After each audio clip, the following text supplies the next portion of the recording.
Hello, and Kifik. Congratulations on the return of the ATFL Gala Dinner.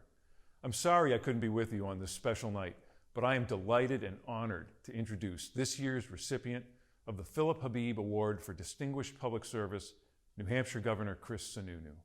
I've known Chris for decades, and I can tell you New Hampshire holds its traditions of public service very dearly. The values of individual freedom, accountability, and put simply, just getting things done are as firm as the granite our state is known for. The 2022 Philip C. Habib Award for Distinguished Public Service is awarded to Christopher T. Sununu, the 82nd Governor of the state of New Hampshire, currently serving his third term and having received more votes in 2020 than any candidate in state history. Under his watch, New Hampshire is ranked the #1 state in the country for personal freedoms by the Cato Institute. He balances a commitment to citizens' rights with a strong emphasis on fiscal responsibility, having delivered 3 balanced state budgets with no new taxes. Governor Sununu focused on balancing the health and safety of his constituents, and New Hampshire has consistently ranked among the safest states during the pandemic. New Hampshire is the fastest growing state in the Northeast United States, with one of the lowest unemployment rates in the nation, as well as the lowest child poverty rate in the country.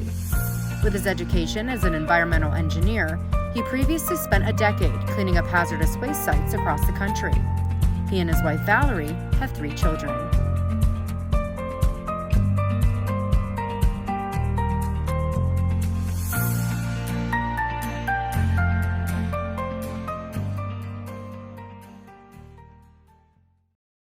So last night, Ed tells me, look, we all took the vote, and everyone knows you're going to go too long. You're going to go over 3 minutes. There's no way a Sununu and a politician can keep it under 3 minutes.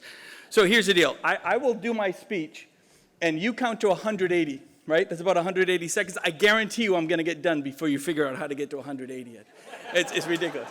So it's obviously a really great honor. Oh, and here's the other problem I got. I got Peter Tanis. Where's Peter? God bless you, brother.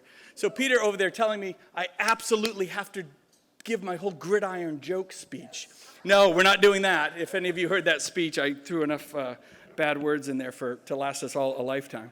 So we're not going to go there. But look, it is honestly a great honor, not just as a governor, but as a Lebanese American, obviously. What I do want to do is just talk a little bit, because it really has, especially over the last couple of years, been a team. And to be on the stage after David Hale and Elizabeth and the team at Moderna, I mean, as a governor, I can say without a doubt, if there's ever a team you can honestly say saved the world, I mean, literally saved the world, it's the folks at Moderna. So it's unbelievable. Cannot thank you guys enough. But we are very proud of what we've been able to achieve in New Hampshire, and it's all about team. It really is. It's not getting caught down in that political rancor, and people ask all the time, how is it, we're successful in all of this, and we don't do everything perfect. And normally I'm not one to pat myself on the back, but I'm a Sununu, so what do you expect? Get ready. But we really haven't been able to be really, really successful. And I talk a lot about live free or die, right? People know that's our motto, live free or die. It's wonderful. But for us, it's more than just 4 words on our license plate, right? People think it's kind of cool, it's on the plate. It really is the foundation for what we do. It's the foundation for kind of how we live and how we want to govern ourselves and our local control and our belief in the individual. It is not about big government solutions. It never is, and it never should be. In Washington, a little bit different, right? A little bit different. They have a slightly different philosophy, and they don't get anything done. So there you go. Please, like that's a secret, right? Secret's out. But really, believing in the individual.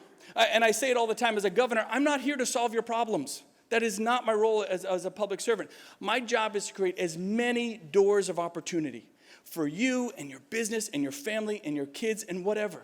And then it's up to you. Live free or die. You do you. You decide what door best fits your path. And so that's the challenge we always take on, whether it's through COVID, economic opportunity with education, which we very much pride ourselves on, and not coming at it from a thou shalt must, right? It's here's the opportunities afforded to you. Where are the barriers? What haven't we thought of? And bringing real folks to the table at a grassroots effort. Is Ed still? Ed has taken his shoes and his socks off, so we know he's still counting.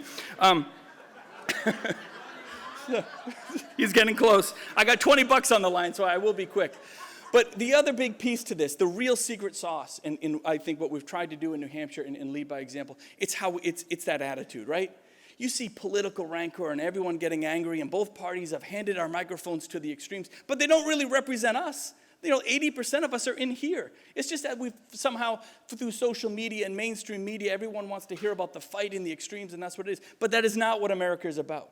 Right? We're not just about being a centrist. You can be a strong Republican or a strong Democrat, but you got to be able to fight issues out, have good, hard arguments, and then go out for a drink afterwards. And I mean that very sincerely. And so having that hope, there we go. I think everyone's buying me a drink afterwards. That sounds great. But by doing that and being super transparent about what you do, that was our other secret sauce in COVID. Every day I would come out, and that's why everyone thinks I'm going to be long-winded, which I probably will be. But every day I'd come out in my press conferences, and I would take questions till literally the press had nothing else to ask. Right? I would exhaust them. That was my win every day through COVID. But that transparency built public trust, and that public trust gave people hope and optimism through very, very tough times. And so that's really the formula when we talk about not just New Hampshire, but this country, across the world, to our friends and family in Lebanon. Of course they're having some struggles over there. We all know it. We all see what's happening. But there is a way out. And it isn't just with the right policy, but it has to be with the right individuals that bring that attitude of what can be done. And when you do that, amazing things happen, and you let everybody come to the table, regardless of political party, regardless of left or right, regardless of religion, whatever it is. Let all the ideas flow on the table. And then as a leader, you stand up and say, we're going to put everything there, and we're going to take the best of the best. And some things we have to wait a little longer. Some things are short-term wins. Some things need a little funding. But America has to lead if we want success in Lebanon. There's no doubt about that. We can't just lead in America and say, good luck, you guys will figure it out. America has to be part of that solution. We want to be part of that solution. And that's the leadership we see in here. So what are we going to do in here to stretch beyond our comfort zones? Who are we going to bring into this world? We see a lot of the same faces, and it's great. We're all back in the same room, and we're saying hi, and we're hugging, and it's great. It's wonderful. But a lot of these folks are the same faces, and that's great, but let's make the room bigger, 2, 3 times bigger. What corporations can we bring to the table? What other activists can we bring to the table? Where else can we show the positivity and the optimism and the opportunities, those doors of opportunities for Lebanon and having that connection with the United States? And if you do it in the right way with that right attitude, I really believe anything is possible. And at the end of the day, it's just it's up to us. Let's get it done. Thank you guys very much. Good night.